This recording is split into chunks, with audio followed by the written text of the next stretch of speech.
Ça fait 30 ans qu'elle a lieu cette marche. Et c'est encore un sujet aujourd'hui, c'est quand même extraordinaire. La mixité, c'est pas un choix. On n'a pas d'autre alternative que de se mixer. C'est démographique. Il y a de plus en plus de Noirs, de plus en plus d'Arabes, de plus en plus de Vietnamiens, de moins en moins de Blancs. Et c'est normal, puisqu'on se mélange. Ça ne devrait pas être un sujet. C'est ça qui est extraordinaire. Il y a une espèce d'hypocrisie, et on a le sentiment que sur le dos de cette immigration, elle a vraiment bon dos parce qu'elle est la cause de tous les maux. Mais arrêtons d'écouter ce que nous raconte Jean-Marie Le Pen, parce qu'elle dit n'importe quoi. Elle nous fait croire qu'elle n'est pas son père, mais elle est son père, avec une permanente. Elle nous dit qu'elle n'est pas extrême, mais c'est une raciste. Il faut dire les choses comme elles sont, parce que prenons le discours et le programme du FN. La plupart des gens votent, ne savent même pas pour qui ils votent et pourquoi ils votent. Ils votent comme ils votent pour Danse avec les stars ou Love Story. C'est pas possible. C'est vrai, on doit être conscient de la société dans laquelle on évolue. On doit arrêter de regarder la télévision, la radio et croire tout ce qu'elle nous raconte. On va aller chercher les informations par nous-mêmes et on a les moyens de le faire aujourd'hui. On ne peut pas dire qu'on ne peut pas le faire. On a Internet, on a tous les moyens à notre disposition pour aller chercher la vérité. Et je vous dis, l'immigration aujourd'hui est une chance pour la France. Elle rapporte de l'argent à ce pays. Et il y a des chiffres, puisque les gens sont plus des chiffres. Je ne sais pas ce que Manuel Valls a comme influence sur notre pays, pour vous dire les choses. Tous les ministres de l'Intérieur, depuis la naissance de la Ve République, sont énervants. Mais c'est le propre de leur fonction, j'ai le sentiment. Après, il ne faut pas noircir tous les tableaux, il faut juste se rendre compte d'un truc. Il y a une hypocrisie évidente, c'est les Arabes aujourd'hui qui trinquent, parce que aujourd'hui, je parle des musulmans, c'est les musulmans qui trinquent aujourd'hui, parce que ce sont les nouveaux méchants, pour des raisons qui nous échappent à nous, les musulmans.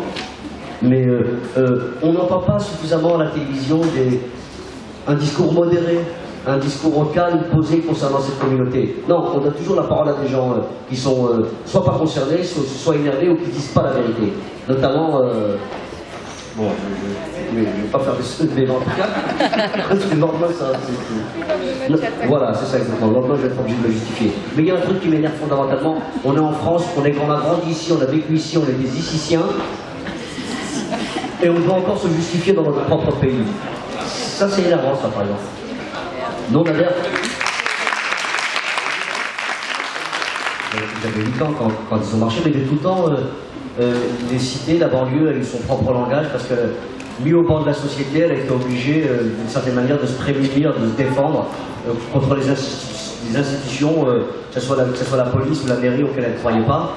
J'ai le sentiment que de tout temps, les jeunes avaient leur propre langage, comme pour se rassurer d'une certaine manière de faire partie d'une communauté, puisqu'il n'y en a aucune qui voulait d'eux, donc ils ont créé la leur. Alors pas forcément la communauté des Arabes, pas forcément la communauté des Vietnamiens, pas forcément c'était une communauté de jeunes qui habitaient au même endroit et qui avaient envie de se retrouver à travers une parole. Ça a été le verlan, elle a eu différentes formes, mais je pense que les jeunes ont toujours eu leur propre moyen de communication. Et le repli religieux, ça vient aussi du social finalement? Le repli religieux, comme toutes les formes de repli, ça vient je ne suis pas sociologue ni politicien, mais j'ai le sentiment que toutes les formes de repli sont dues à la crise.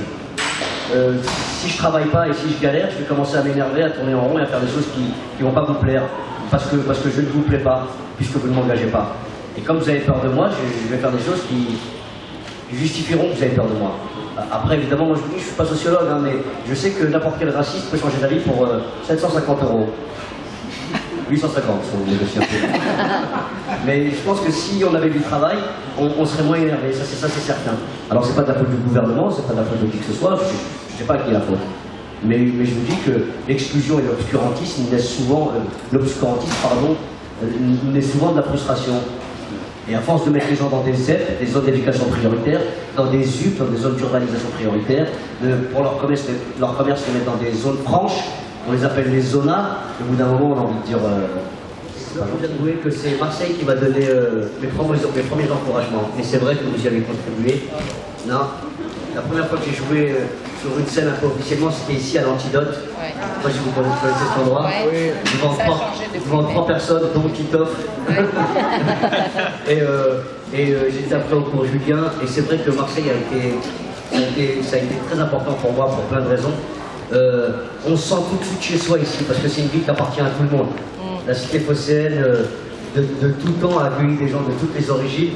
Elle n'a pas eu de choix, elle est aux portes de la Méditerranée, et c'est très bien comme ça.